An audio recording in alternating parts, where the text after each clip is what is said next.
में भी खाली हाथ आना नहीं चाहिए, कुछ ना कुछ लेकर के आना चाहिए।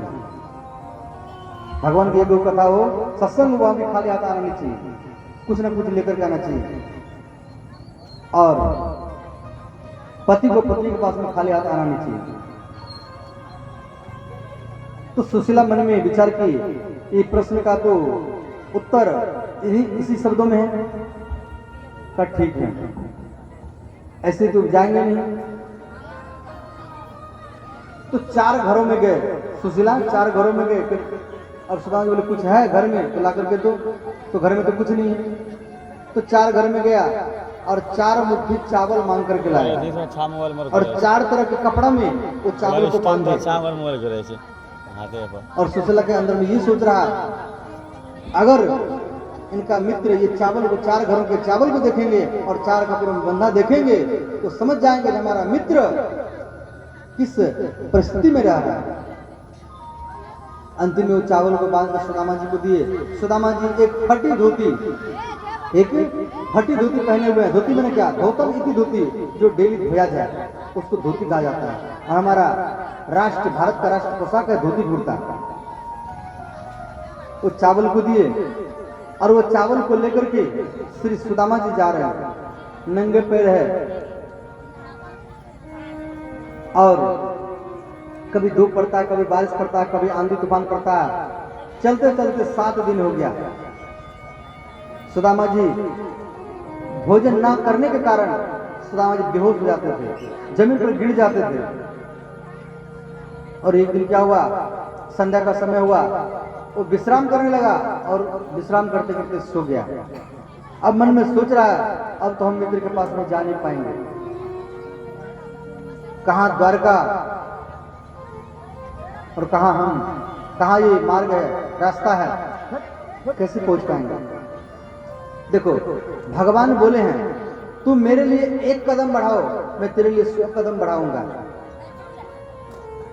भगवान कह रहे हैं तू मेरे लिए 1 कदम बढ़ा, मैं तेरे लिए 100 कदम बढ़ाऊंगा। और जो कोई मेरे नाम से 1 कदम पीछे करता है, मैं उसके 100,000 कदम पीछे चला जाता है। कहने करते हैं जो भगवान की ओर 1 कदम बढ़ाता है तो भगवान 100 कदम आगे बढ़ाते हैं, आगे आते हैं। और कोई 1 कदम पीछे कर ले भगवान से तो भगवान 1000 कदम फिर पीछे कर लेंगे, दूर हो जाएंगे। इसलिए भगवान के नाम से कदम को पीछे कराने से आगे बढ़ाना चाहिए। तो सुदामा जी मन में संकल्प कर लिया, अब हम नहीं पहुंच पाएंगे मित्र के पास में, शरीर काम नहीं कर रहा है। और इधर सुशीला भी सोच रही है, हमारे पति गए हैं, 7 दिन हो गए हैं, कहाँ क्या खाए होंगे, कैसे रहते होंगे। और एक नदी का किनारा आ गया। अब सुदामा जी को पूर्ण विश्वास हो गया ये नदी को हम पार नहीं कर पाएंगे और हमारा मित्र से मिलन हो नहीं पाएगा। अथाह समुद्र है, कैसे पार करेंगे। तो केवट मल्ला नाव चलाता था नदी में, वो केवट मल्ला नाव लेकर के आए किनारे में। और सुदामा जी क्या किए, वो नाव में जाकर के बैठ गए। तो केवट मल्ला सबसे रुपया मांग रहे हैं, अब सुदामा जी के पास में देने के लिए तो कुछ है नहीं। तो बोले ओ ब्राह्मण देवता, हमें रुपया चाहिए।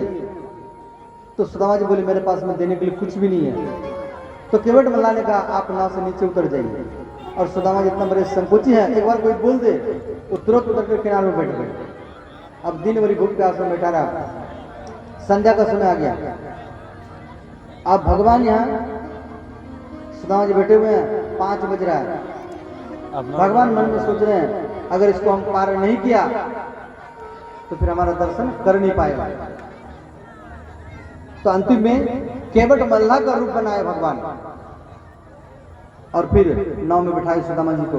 और केवट मल्ला कह रहे हैं ये ब्राह्मण देवता, आपके गला में जनेऊ, आप ब्राह्मण लगते हैं, ब्रह्म ज्ञानी लगते हैं, कहाँ रुपया चाहिए। तो सुदामा जी बोले भैया मेरे पास में देने के लिए कुछ भी नहीं है, यदि आप मुझे नदी पार करा देंगे तो हम आपको जीवन भर नहीं भूलेंगे। तो अंतिम में केवट मल्ला कह रहे आप कहाँ जा रहे हैं। तो सुदामा जी बोले जहां ले चलोगे वहीं मैं चलूंगा। जहां ले चलोगे वहीं मैं चलूंगा।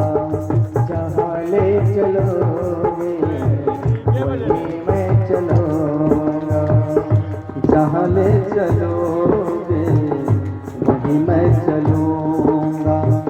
जहाँ ले चलोगे वहीं मैं चलूँगा। जहाँ नाथ रख दोगे, जहाँ नाथ रख दोगे, जहाँ नाथ रख दोगे, जहाँ नाथ रख दोगे वहीं